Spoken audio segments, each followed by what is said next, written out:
ठाकरेंना वर्चस्व मिळवलेलं होतं ते वर्चस्व त्यांना जिल्हा परिषदेमध्ये परभणीमध्ये मिळवता आलेलं नाहीये।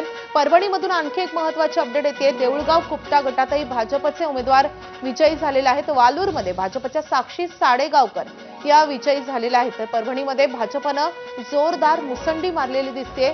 चिकलठाणा भाजपचे प्रसाद डासाळकर हे विजयी झालेत, तर रवळ गावात भाजपच्या डॉक्टर सविता रोडगे या विजयी झालेल्या आहेत। तर परभणीमध्ये भाजपचाच बोलबाला पाहायला मिळतोय।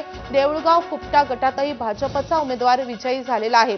वालूरमध्येही भाजपच्या साक्षी साडेगावकर यांचा विजय झालाय।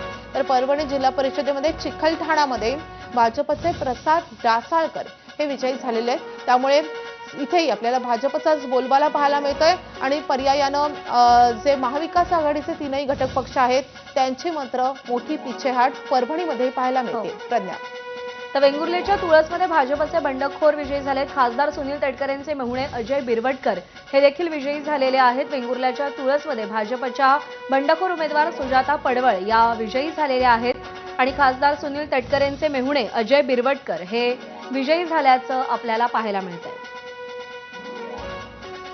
तर जिल्हा परिषदांच्या या वेगवान निकालाकडे त्याच्या अपडेट्सकडे आपलं लक्ष असेल। तुमच्यापर्यंत अपडेट पोहोचवत राहू।